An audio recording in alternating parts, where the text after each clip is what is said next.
Welcome to study Bong YouTube channel.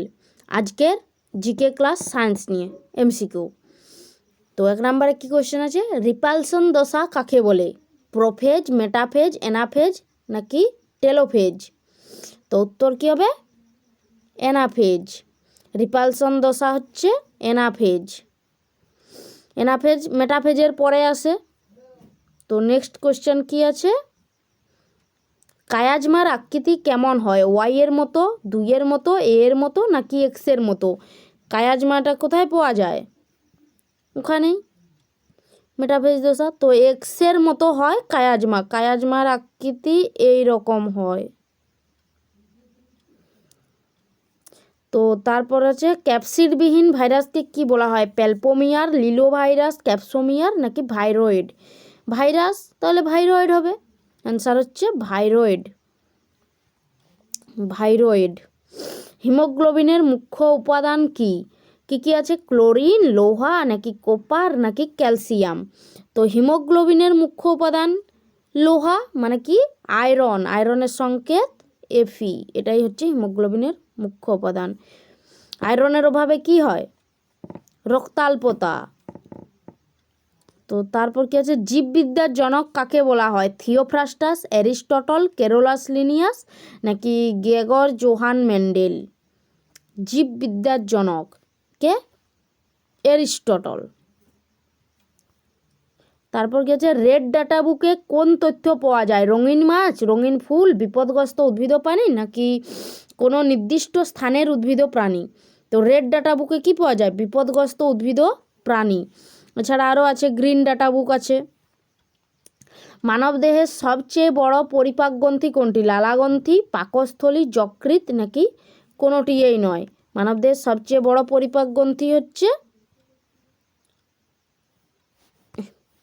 যকৃৎ। যকৃৎ। Next কি আছে, কোনটিকে আত্মঘাতী থলি বলা হয়? লাইসোজোম, গলগি বডি, মাইটোকন্ড্রিয়া নাকি রাইবোজোম?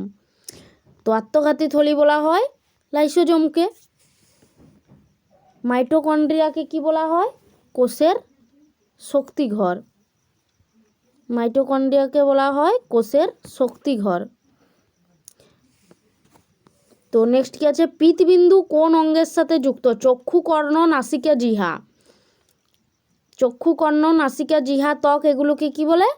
পঞ্চ ইন্দ্রিয়। তো এর মধ্যে কোথায় পিতবিন্দু দেখা যায়? চক্ষুতে, মানে আমাদের চোখে পিতবিন্দু থাকে। কাকে সুপ্রজনন বিদ্যার জনক বলা হয়? Gregor Johann Mendel, John Baptist, Baptist এখানে লেখা নেই, জন ব্যাপটিস্ট নাকি কেরোলাস লিনিয়াস নাকি অ্যারিস্টটল? তো সুপ্রজনন বিদ্যা মানে কি? বংশগতিবিদ্যা। বংশগতিবিদ্যার জনক কাকে বলা হয়? Gregor Johann Mendel. মেন্ডেলের বংশগতিবিদ্যার 2টো সূত্র আছে। তো তারপর কি হচ্ছে, কোন প্রাণীতে নৌকার মতো কিল অস্থি দেখতে পাওয়া যায়? সাপ, ব্যাঙ, পাখি নাকি মাছ? ব্যাঙের কিল অস্থি দেখা যায়। তো নেক্সট কি আছে, জলে মাছের প্লবতা রক্ষায় কে সাহায্য করে? উত্তর দেওয়া আছে ফুলকোয়া। উত্তর হচ্ছে ফুলকোয়া। তো নেক্সট কি আছে, কোন মৌলের অভাবে পেশির দুর্বলতা ও হাড়ে ব্যথা দেখা যায়? এটা হচ্ছে ফসফরাস। ফসফরাসের সংকেত কি? পি। তো তারপর কি আছে, নালীবিহীন গ্রন্থিকে কি বলা হয়? নালীবিহীন গ্রন্থিকে বলা হয় অনাল গ্রন্থি।